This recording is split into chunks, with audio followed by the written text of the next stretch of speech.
Hello everyone, welcome to শিলামণি lifestyle. আজকে আপনাদের সাথে আমার পছন্দের একটি ভর্তার রেসিপি শেয়ার করব। সেটা হলো কাঁঠালের বিচি বা দানার ভর্তা। কাঁঠালের বিচির ভর্তা অনেকেই অনেকভাবে তৈরি করে থাকে। অনেকগুলো ভর্তার রেসিপির মধ্যে যে রেসিপিটা আমার কাছে বেশি ভালো লাগে সেটা আপনাদের সাথে আজকে শেয়ার করব। এই রেসিপিটি তৈরির জন্য যা লাগবে তা হলো কাঁঠালের বিচি, সরিষার তেল, স্বাদ অনুযায়ী লবণ, শুকনো মরিচ, বিলাতি ধনিয়া পাতা। এই ভর্তাটা অনেকেই ধনিয়া পাতা দিয়েও তৈরি করে থাকে, কিন্তু বিলাতি ধনিয়া পাতা দিয়ে তৈরি করলে এটার স্বাদ ও ঘ্রাণ বহুগুণে বেড়ে যায়। তাই যারা দেশি ধনিয়া পাতা দিয়ে এই ভর্তাটা তৈরি করে থাকেন তারা একবার হলেও বিলাতি ধনিয়া পাতা দিয়ে এই রেসিপিটা ট্রাই করে দেখবেন। আর মোটা করে কেটে নেওয়া পেঁয়াজ কুচি। এখন একটি কড়াইতে শুকনো মরিচ অ্যাড করে দিয়ে শুকনো মরিচগুলোকে এপিট ওপিট করে ভালো করে টেলে নিতে হবে।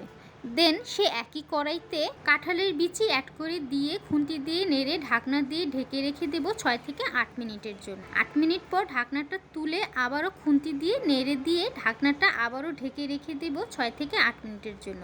এভাবে 8 মিনিট করে মোট 3 বারের মতো কাঁঠালের বিচিগুলো টেলে নিতে হবে যতক্ষণ না পর্যন্ত বিচিগুলো সিদ্ধ হয়ে যায়। এখানে দেখতেই পাচ্ছি কাঁঠালের বিচির খোসার মধ্যে সুন্দর একটা কালার চলে এসেছে আর কাঁঠালের বিচিগুলো সিদ্ধ হয়ে গেছে। এখন এটা চুলা থেকে নামিয়ে ঠান্ডা করে কাঁঠালের বিচি থেকে খোসাটা ছাড়িয়ে নেব।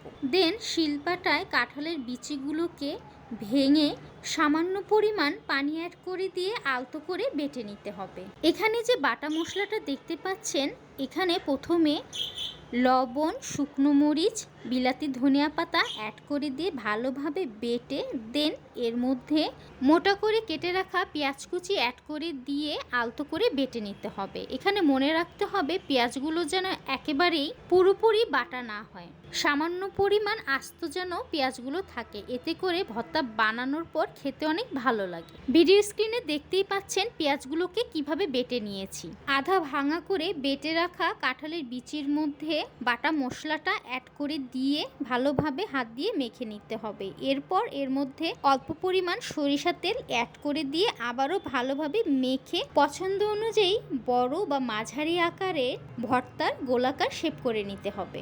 তৈরি হয়ে গেল মজাদার কাঁঠালের বিচির ভর্তা। Thank you everyone for watching my video.